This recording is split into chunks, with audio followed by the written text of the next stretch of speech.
नमस्कार। आकाशवाणी जयपुर अजमेर से प्रस्तुत हैं प्रादेशिक समाचार।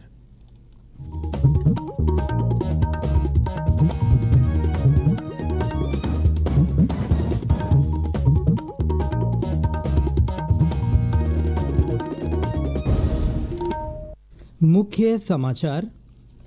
पूर्व प्रधानमंत्री अटल बिहारी वाजपेयी की जयंती सुशासन दिवस पर हो रही हैं विभिन्न कार्यक्रम।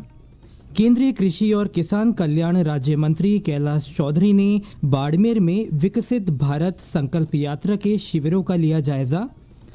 क्रिसमस पर्व आज श्रद्धा और उल्लास के साथ मनाया जा रहा है। गिरिजा घरों में हो रही विशेष प्रार्थना सभाएं। और प्रदेश में तेज सर्दी का दौर जारी, कई स्थानों पर घने कोहरे से जनजीवन प्रभावित।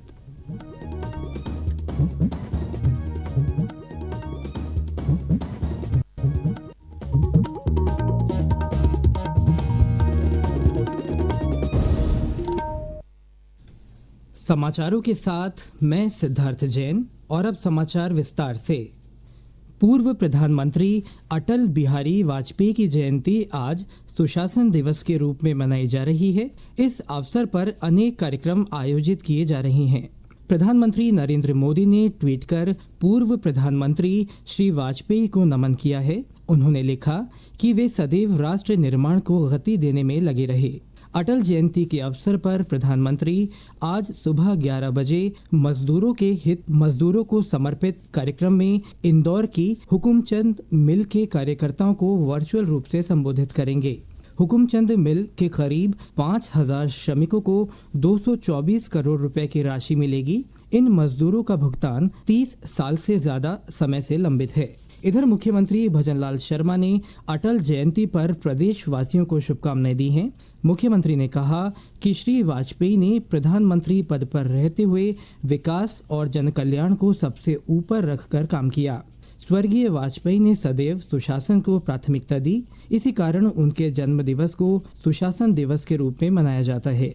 प्रदेश में जिला मुख्यालयों सहित विभिन्न ग्राम पंचायतों और स्थानीय निकायों में सुशासन दिवस पर विभिन्न कार्यक्रम हो रहे हैं। पूर्व प्रधानमंत्री अटल बिहारी के व्यक्तित्व पर कविताएं, संगोष्ठी और विभिन्न प्रतियोगिताएं हो रही हैं। आज से ही स्वच्छता सप्ताह भी शुरू हुआ।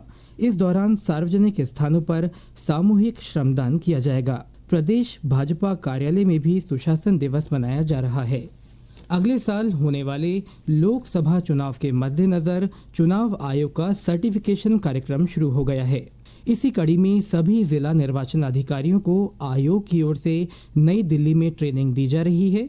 मुख्य निर्वाचन अधिकारी प्रवीण गुप्ता ने बताया कि भारत निर्वाचन आयोग ने आगामी लोकसभा चुनाव की तैयारियां शुरू कर दी हैं।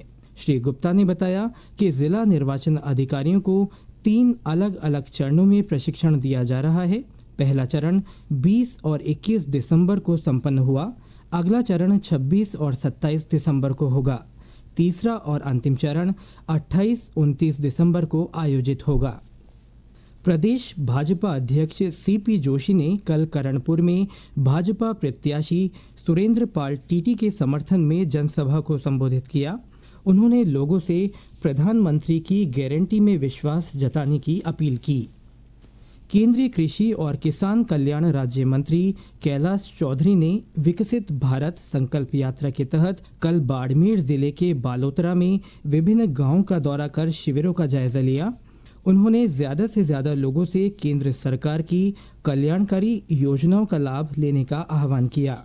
उधर हनुमानगढ़ जिले के संगरिया, भादरा और नोहर विधानसभा क्षेत्र सहित कई स्थानों पर कल विकसित भारत संकल्प यात्रा के तहत शिविरों का आयोजन हुआ। जिला परिषद सीईओ सुनीता चौधरी ने बताया कि शिविरों में आमजन को फ्लैगशिप योजनाओं की जानकारी दी गई। वहीं हनुमानगढ़ विधायक गणेश राज बंसल ने विकसित भारत संकल्प यात्रा शिविर का शहरी क्षेत्र में शुभारंभ हरी झंडी दिखाकर किया। उधर नागौर में भी विकसित भारत संकल्प यात्रा से आमजन को केंद्र की योजनाओं का लाभ मिल रहा है। जिले की मेड़ता पंचायत समिति की ग्राम पंचायत ओलादन और ढावा में शिविर लगाए गए और पात्र व्यक्तियों का पंजीकरण किया गया। शिविर में लाभार्थियों ने मेरी कहानी मेरी जुबानी के तहत अपने अनुभव साझा किए। मेरा नाम रेवंती, गांव अलाय, जिला नागौर, राज्य राजस्थान। मैं राष्ट्रीय ग्रामीण आजीविका मिशन के तहत 2019 में स्वयं सहायता समूह में जुड़ी थी। जुड़ने के बाद में मैं बचत करना सीख गई। 3 महीना होने के बाद मुझे 15,000 की T1 की राशि मिली थी। उस राशि से मैं सिलाई की मशीन लाई थी। सिलाई की मशीन लाने के बाद में मैं परिवार की आजीविका को बढ़ावा दिया। मैं प्रधानमंत्री जी को बहुत बहुत धन्यवाद देती हूँ। ये समाचार आकाशवाणी जयपुर अजमेर से प्रसारित किए जा रहे हैं। क्रिसमस का त्योहार आज देश दुनिया में श्रद्धा और उल्लास के साथ मनाया जा रहा है। ये ईसा मसीह के जन्मदिन का अवसर है। राष्ट्रपति द्रौपदी मुर्मू, उपराष्ट्रपति जगदीप धनखड़ और प्रधानमंत्री नरेंद्र मोदी ने क्रिसमस के अवसर पर लोगों को बधाई दी है। मुख्यमंत्री भजनलाल शर्मा ने प्रदेशवासियों को क्रिसमस पर्व की बधाई दी है। श्री शर्मा ने कहा कि इस पुनीत अवसर पर जरूरतमंदों और बेसहारा लोगों की मदद करने का संकल्प लें। क्रिसमस पर गिरजाघरों में विशेष रोशनी और सजावट की गई है।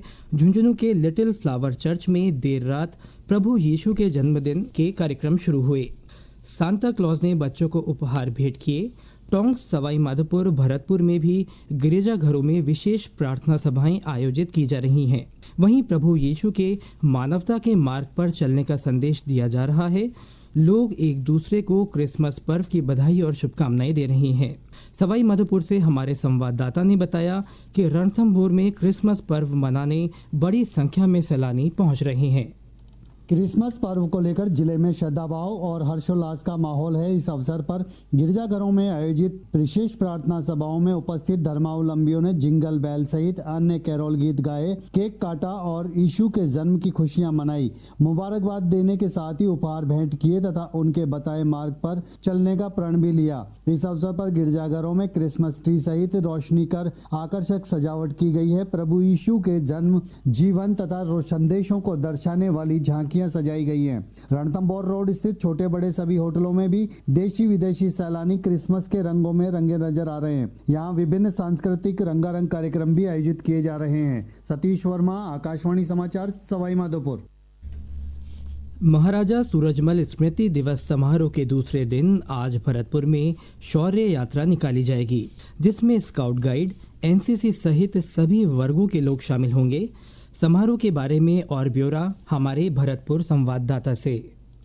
महाराजा सूरजमल के बलिदान दिवस को भरतपुर में स्मृति दिवस के रूप में मनाया जा रहा है। स्मृति दिवस कार्यक्रम की श्रृंखला में आज दूसरे दिन शहर में होकर शौर्य यात्रा निकाली जाएगी। यह शौर्य यात्रा किशोरी महल पर जाकर संपन्न होगी, जहां पर महाराजा सूरजमल की प्रतिमा पर पुष्पांजलि अर्पित कर समारोह का आयोजन किया जाएगा। इसके साथ ही शाम को गंगा मंदिर पर महाआरती, दीपदान व फूल बंगला झांकी सजाई जाएगी और विश्वप्रिय शास्त्री पार्क में लोक कलाकारों द्वारा सांस्कृतिक कार्यक्रमों की प्रस्तुति भी दी जाएगी। इससे पहले कल शाम को भी ब्रज व राजस्थान के कलाकारों ने नृत्य, गीत, संगीत की प्रस्तुति देकर दर्शकों को भाव विभोर कर दिया। शिव कुमार वशिष्ठ, आकाशवाणी समाचार, भरतपुर। और अब मौसम। प्रदेश में अधिकांश स्थानों पर तेज सर्दी का दौर जारी है। टोंक, बारां, भरतपुर, सीकर, करौली, झालावाड़ सहित कई स्थानों पर घना कोहरा भी छाया हुआ है। झालावाड़ से हमारे संवाददाता ने बताया कि कोहरे के कारण दृश्यता काफी कम है और वाहन चालकों को परेशानी का सामना करना पड़ रहा है। झालावाड़ जिले में तेज ठंड और कोहरे का असर बना हुआ है। सुबह 8 बजे तक भी 2 मीटर दूर भी दिखाई नहीं दे रहा है। सड़कों पर इक्का दुक्का वाहन हॉर्न और हेडलाइट जलाकर धीमी गति से चल रहे हैं। हालात यह है कि पैदल चलने वालों को भी बहुत देख समझ कर चलना पड़ रहा है। मॉर्निंग वॉक पर जाने वाले भी काफी संभल कर धीरे धीरे चल रहे हैं। आज सुबह से ही घनी धुंध और कोहरा छाया हुआ है, जिसकी वजह से आम जनजीवन प्रभावित हो रहा है। सड़कों पर आवागमन और दिनों की अपेक्षा कम दिखाई दे रहा है। सर्दी से मनुष्यों सहित पशु पक्षियों पर भी इसका असर दिखाई दे रहा है। फसलों के लिए फिलहाल ये सर्दी अच्छी है। अरुण कुमार शौरी, आकाशवाणी समाचार, झालावाड़। प्रधानमंत्री नरेंद्र मोदी 31 दिसंबर को आकाशवाणी के मन की बात कार्यक्रम में अपने विचार साझा करेंगे। ये इस मासिक रेडियो कार्यक्रम की 108वीं कड़ी होगी। और अंत में मुख्य समाचार एक बार फिर। पूर्व प्रधानमंत्री अटल बिहारी वाजपेयी की जयंती सुशासन दिवस पर विभिन्न कार्यक्रम हो रहे हैं। केंद्रीय कृषि और किसान कल्याण राज्य मंत्री कैलाश चौधरी ने बाड़मेर में विकसित भारत संकल्प यात्रा के शिविरों का जायजा लिया। क्रिसमस पर्व आज श्रद्धा और उल्लास के साथ मनाया जा रहा है। गिरिजा घरों में विशेष प्रार्थना सभाएं हो रही हैं और प्रदेश में तेज सर्दी का दौर जारी है। कई स्थानों पर घने कोहरे से जनजीवन प्रभावित हो रहा है। इसके साथ ही प्रादेशिक समाचार बुलेटिन समाप्त हुआ। नमस्कार।